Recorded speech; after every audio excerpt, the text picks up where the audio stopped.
जय माँ काली मित्रों, आपका मेरे चैनल माँ काली माँ दुर्गा शक्ति संवाद में स्वागत है। मित्रों, अगर आप मेरे चैनल पर नए हैं तो आप मेरे चैनल को सब्सक्राइब कीजिए, लाइक कीजिए, शेयर कीजिए। साथ ही नोटिफिकेशन बेल को भी प्रेस कीजिए जिससे मेरी आने वाली वीडियोस का नोटिफिकेशन आपको तुरंत मिल जाए। मित्रों, आज का जो विषय है विषय बहुत महत्वपूर्ण है। जैसा कि आप सभी जानते हैं, कार्तिक मास चल रहा है और कार्तिक मास की पूर्णिमा भी आ चुकी है। तो इस दिन ये एक विशेष दिन माना जाता है, विशेष महत्व है। भगवान विष्णु का ये मास होता है और कार्तिक स्नान जो लोग करते हैं उनके लिए तो ये विशेष दिन है। लेकिन इस दिन सबसे विशेष जो होता है, जैसा कि आप सभी जानते हैं, हमने अभी अभी अपनी दीपावली मनाई है। तो उसके बाद एक दूसरी दीपावली आती है जिसको कहते हैं देव दीपावली। तो देव दीपावली है वो कार्तिक पूर्णिमा को पड़ती है। इसका क्या कारण है? कार्तिक पूर्णिमा को जो देव दीपावली पड़ती है उस दिन देवता अपनी स्वयं की दिवाली मनाते हैं। जो हमने पहले दीपावली मनाई वो तो हम सभी सामान्य व्यक्तियों की दीपावली थी, लेकिन जो दीपावली पूर्णिमा को पड़ रही है वो देव दीपावली है। क्योंकि इस दिन ये मान्यता नहीं, ये वास्तविकता है। लोग मान्यता कहते हैं, हम वास्तविकता कहते हैं। इस दिन देवता स्वर्ग से धरती पर आते हैं और अपनी दीपावली मनाते हैं। और इसके पीछे जो कारण है वो ये है क्योंकि इस दिन भगवान भोलेनाथ ने त्रिपुरासुर नामक राक्षस का वध किया था। तो इसी कारण से जब देवता ने देखा कि राक्षस मारा गया है तो इससे प्रसन्न होकर के उन्होंने दीप प्रज्वलित किए थे। तो इसलिए इसको भी इसलिए देव दीपावली कहा जाता है। साथ ही इस दिन भगवान विष्णु भी जागते हैं। जैसे आप जाते हैं, देवउठनी काची अभी अभी गई है, तो देवउठनी काची के बाद जो पहली पूर्णिमा आती है वो कार्तिक पूर्णिमा होती है। और जो पूर्णिमा का दिन होता है वो भगवान विष्णु का होता है, विशेष दिन होता है। तो उनके जागने की खुशी में भी देवता दीप प्रज्वलित करते हैं, दीप दान करते हैं। तो इसलिए भी देव दीपावली मनाई जाती है।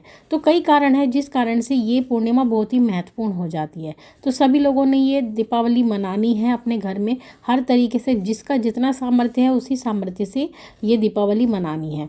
लेकिन इसमें जो महत्वपूर्ण बात ये है वो ये है कि दीपावली किस दिन मनाई जाए। क्योंकि दीपावली जो चतुर्दशी का दिन है वो है उस दिन जो पूर्णिमा आ रही है वो आ रही है 18 नवंबर को। क्योंकि 18 नवंबर चतुर्दशी का दिन है, लेकिन उस टाइम पर पूर्णिमा आ रही है 12 बजे यानी दोपहर के दिन।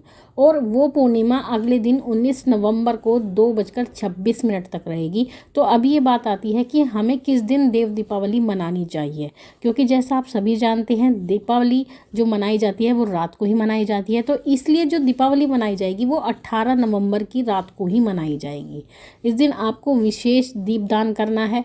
और दीपदान करने के लिए आपको क्या करना है कि इस दिन जो विशेष पूजा की जाती है वो भगवान भोलेनाथ की जाती है।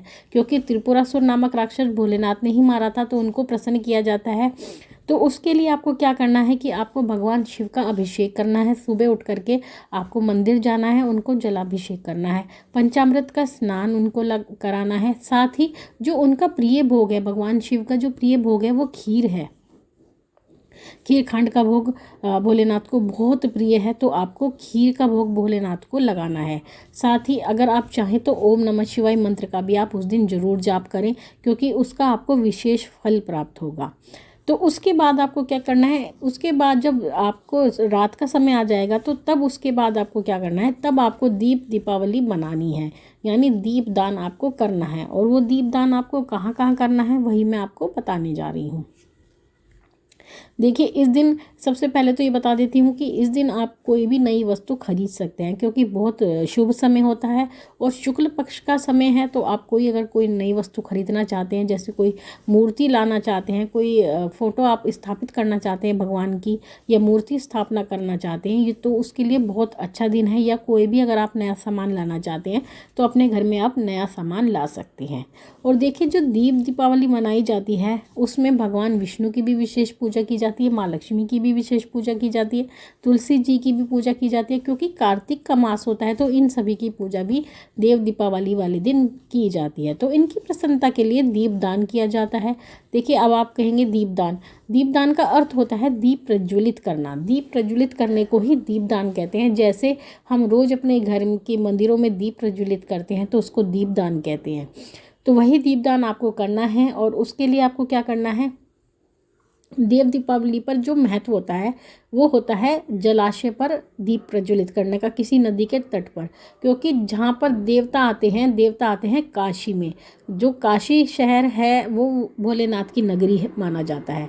तो भोलेनाथ की नगरी में कहा जाता है देवता आते हैं, वहाँ पर स्नान करते हैं और स्नान आने के बाद देवता दीप प्रज्वलित करते हैं। तो इस दिन काशी को पूरी तरह से, जो काशी का घाट होता है उसको पूरी तरह से दीपकों से प्रज्वलित कर दिया जाता है, बिल्कुल उसको पूरा रोशन कर दिया जाता है।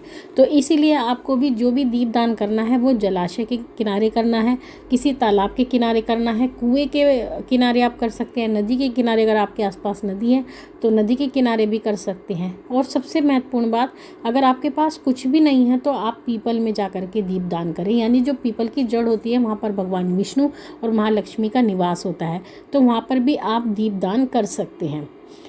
और जो सबसे बड़ी बात ये आती है कि हमें कहाँ कहाँ दीप प्रज्वलित करना चाहिए और किस किस का दीप हमें प्रज्वलित करना चाहिए। देखिए, दीपदान तो आपको करना ही है, लेकिन जो मुख्य आपको दीपदान करना है वो 5 जगह पर तो आपको करना ही करना है।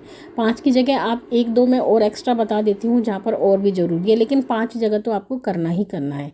एक तो आपको सबसे पहले जो दीप प्रज्वलित करना है वो अपने कुल देवता या कुल देवी के नाम का प्रज्वलित करना है, जो आपको देसी घी का प्रज्वलित करना है।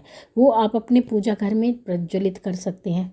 साथ ही आपको जो दूसरा दीपक प्रज्वलित करना है वो आपको तुलसी में करना है। तुलसी में आपको दूसरा दीप प्रज्वलित करना है, क्योंकि तुलसी भगवान विष्णु को बहुत प्रिय है। तो आपको तुलसी में एक दीपदान जरूर करना है। तीसरा दीपदान जो आपको करना है वो भगवान शिव के मंदिर में करना है, शिवालय में करना है। वहाँ पर जा कर के आपको एक दीपक जरूर जलाना है। दीपक आपको देसी घी का जलाना है, क्योंकि भोलेनाथ को जो दीपक लगाए जाते हैं वो देसी घी के ही जलाए जाते हैं।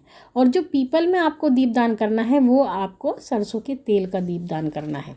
फिर उसके बाद में आपको जो 5वां दीपक लगाना है वो कुबेर जी के नाम का लगाना है। अगर आप अपने घर में धन प्राप्ति चाहते हैं, माँ लक्ष्मी का निवास चाहते हैं, तो वो आपको कुबेर जी का दीपक लगाना है। उत्तर दिशा में एक दीपक आपको लगाना है। साथ ही 1-2 दीपक आप और लगा सकते हैं। अगर आप अपने घर में और अच्छी संपन्नता चाहते हैं तो आपको एक दीपक अपने घर के मुख्य द्वार पर लगाना चाहिए। वो दीपक आप देसी घी का भी लगा सकते हैं या फिर तेल का भी लगा सकते हैं। और साथ ही एक दीपक आपको अपने जहाँ पर आपके पानी का स्थान है, क्योंकि आप वहाँ पर नहीं जा सकते कुएं आदि के पास, तो एक दीपक आपको वहाँ पर प्रज्वलित करना है। तो इस तरह से आपको ये 7 दीपक तो लगाने हैं, 5 वो लगाने हैं और 2 ये लगाने हैं। इसके बाद अगर आप अपने घर में पूरी तरह पूर्णतः देव दीपावली मनाना चाहते हैं तो आप अपने घर के बाहर, जैसे आपने दीपावली पर दीपक सजाए थे, तो इसी प्रकार से आप देव दीपावली मना सकते हैं दीपक सजाकर। तो आपको ये करना है, कोई बड़ी बात नहीं है, मैंने आपको सामान्य बात ही बताई है, कोई अलग से ऐसी कोई विधि विधान आपको मैंने नहीं बताया है। तो इस प्रकार से आप अपनी देव दीपावली मना करके भगवान का आशीर्वाद प्रदान कर सकते हैं। क्योंकि देव दीपावली के दिन जितने भी देवता होते हैं वो सभी पृथ्वी पर निवास करते हैं, और जितनी सकारात्मक ऊर्जा उस दिन पृथ्वी पर होती है शायद ही किसी दिन होती हो, क्योंकि देवता विशेष रूप से आगमन करते हैं पृथ्वी के ऊपर। तो इस तरह से आप ये देव दीपावली मनाएं और भगवान का आशीर्वाद प्राप्त करें। अब लेते हैं अपना प्रश्न है दामिनी कुमारी जी का। इन्होंने कहा है, जय माता दी दीदी, दिवाली के दिन हमारे घर में सारे दिए में हमने जलाए थे फूल बन गए थे, इसका क्या मतलब है? Please reply. देखिए दामिनी जी, अगर आपने दिए जलाए थे, दिए तो सभी जलाते हैं दिवाली पर, और उन पर फूल बन गए, तो एक विशेष महत्व ये होता है कि जो दीपक आपने जलाए थे तो उन दीपकों ने आपको ये संकेत दिया है कि आपके घर के पितृ भी आपसे प्रसन्न हैं, देवता भी आपसे प्रसन्न है, माँ लक्ष्मी भी आपसे प्रसन्न है, गणेश जी भी आपसे प्रसन्न है, सभी शक्तियाँ आपसे प्रसन्न है। इस कारण से ही आपके दीपक में फूल बन गया। अब अगला प्रश्न लेते हैं। ये है मोनू कुमार जी का। इन्होंने कहा है, माता जी कृपया इसका जवाब जरूर देना, क्या गुरु अपने चेले पर आने वाले भूत प्रेत को किसी देव या शक्ति में कन्वर्ट कर सकता है? देखिए, कन्वर्ट तो नहीं कर सकता, उसको हटा सकता है। यानी जो भूत प्रेत है उसको हटा करके दूसरे जो देव शक्ति है उसको बैठा सकते हैं, गुरु ये करते हैं। अधिकांशतः बहुत लोग करते हैं, कभी देवता हटाकर भूत बिठाते हैं, भूत हटाकर देवता बिठाते हैं। ये कार्य जो लोग सही नहीं होते वो करते रहते हैं, अन्यथा ऐसा नहीं होता कि कन्वर्ट उसको कर दिया जाए। कन्वर्ट तो नहीं किया जाता, क्योंकि प्रेत बाधा को हटाया ही जाता है। तो मित्रों, ये तो थे आपके प्रश्नों के उत्तर और जानकारी। माँ भगवती से यही प्रार्थना करती हूँ कि वो आपके भंडारे भरती रहे और आपकी सभी मनोकामनाओं को वो पूर्ण करती रहे। आपसे फिर मिलूंगी अपनी अगली वीडियो में। तब तक के लिए जय महाकाली, जय महाकाल।